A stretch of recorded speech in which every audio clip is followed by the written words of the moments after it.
It's like a slap in God's face when we tell ourselves that the way He created us, with an emotional body, with the capacity for experiencing trauma, with an ego, with a mind, is actually all wrong. And that we are here to transcend the human experience. That we are here to spiritualize matter, that the purpose of life is to work until we are all love and light. The idea that pain is an illusion, that you are not your thought, that you are not your emotions, and that we should learn to just get beyond these things because we are not supposed to, it is not our purpose to actually experience and be these things. That our ego, our body, our mind, our emotions are also our true selves. Our true selves is not only the part that is spiritual, our true self is the wholeness of it.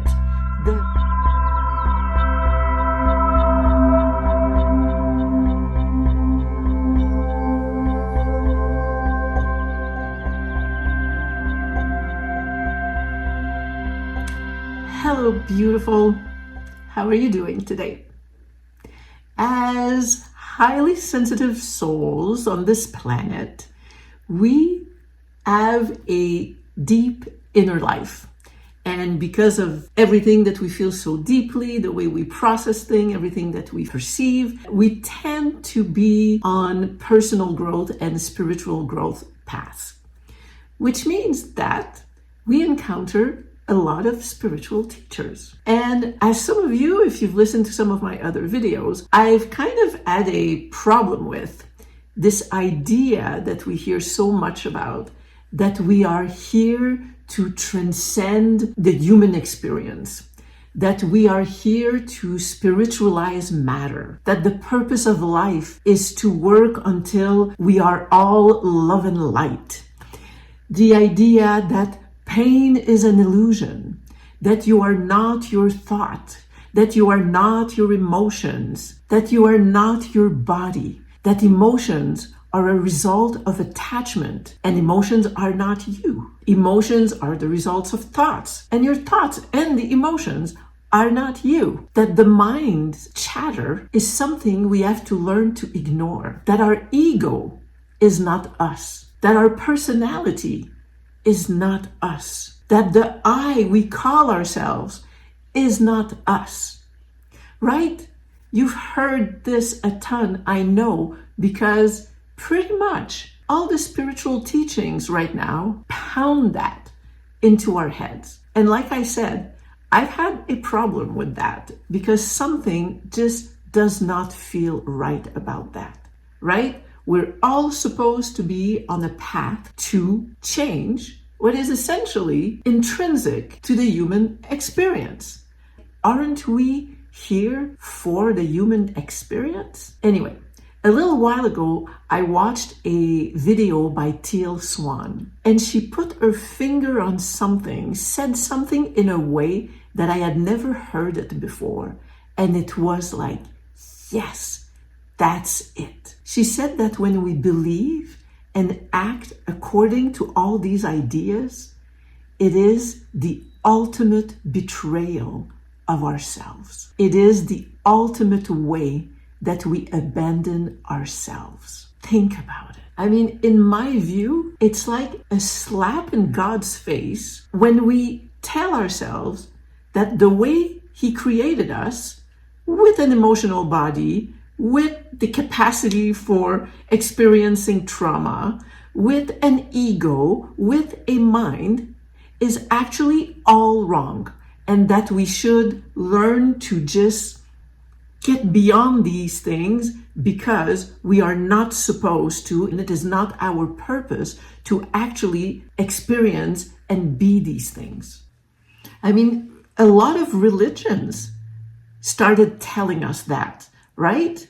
That everything that was human, that came from the ego, that came from certain emotions, that came from our physical bodies, our desires, the pleasures, all these things were sins. So in all these religions, the message has been that being human is a sin, but God put a piece of himself as a soul in a human body to come and experience this.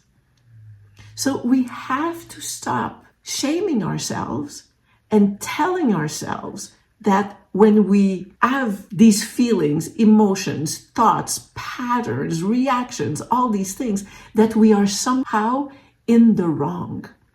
Because when we do that, we abandon ourselves and we shame ourselves. We deny parts of ourselves that are part of who we are and tell them that are wrong.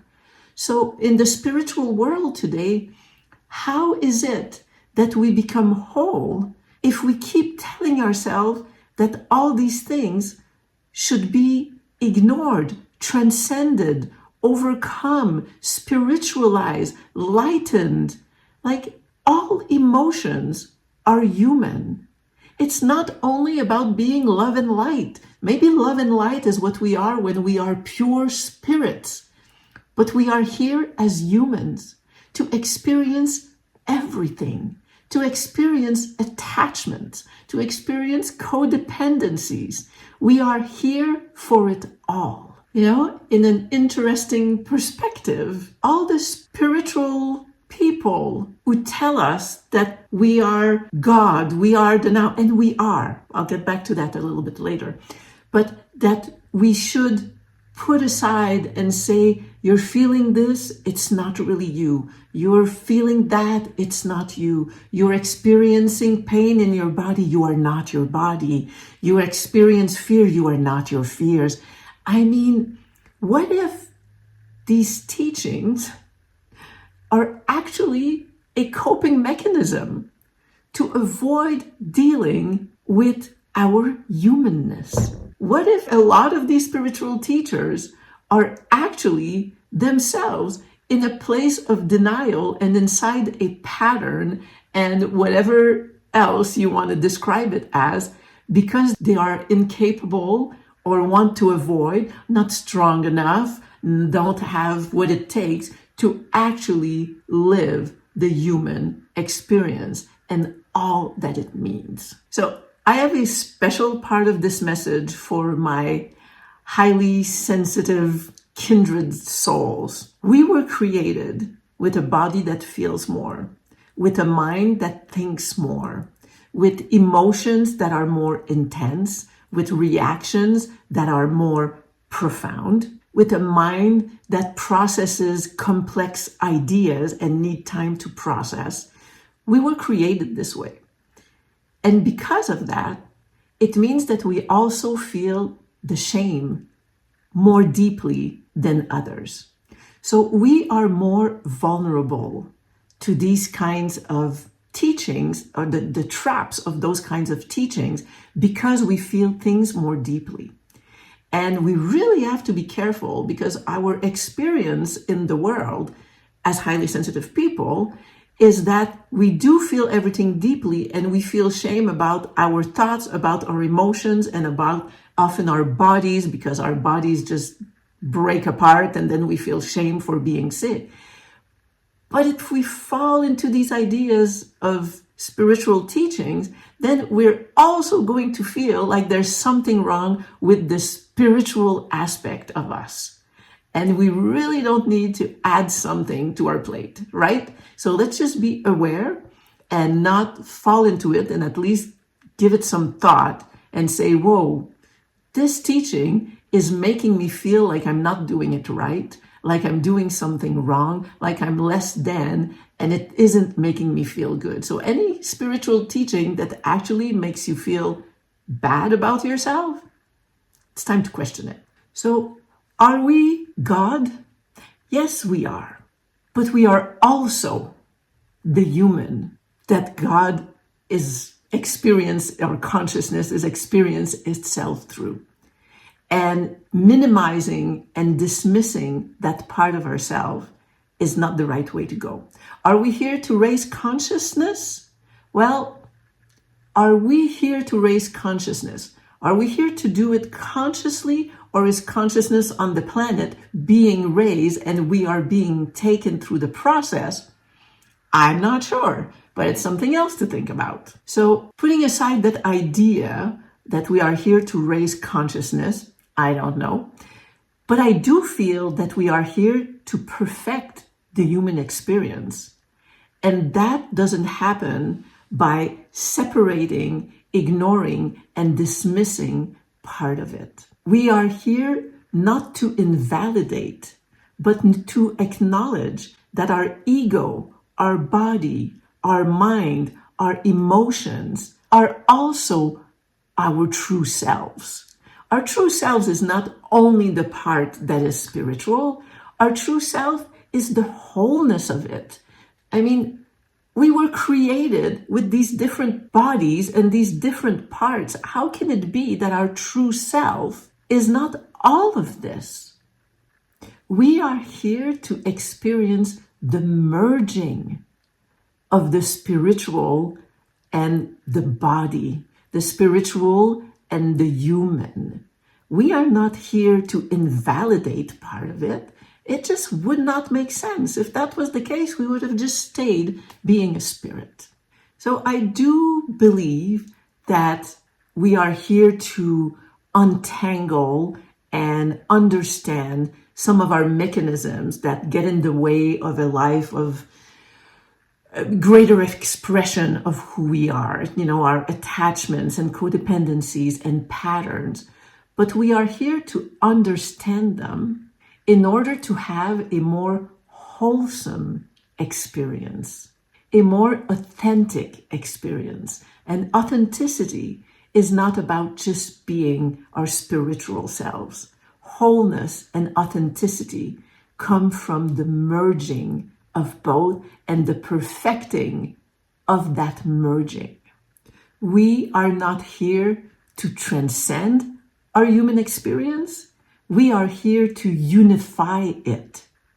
The expansion of consciousness cannot come at the expense of parts of itself. Life is not an illusion. We may be in a matrix of some sort, but life is not an illusion, because we came here to be human, to unify, for wholeness, and oneness is everything, not only parts. Those are my thoughts for today. If you're enjoying this video, please subscribe, like, make a comment, bring people to the channel, share the videos. It would be wonderful if more of us talked about this, and it would do me a solid. It would actually help me. So, thanks a lot for being here. I love you, and I will see you soon. Bye.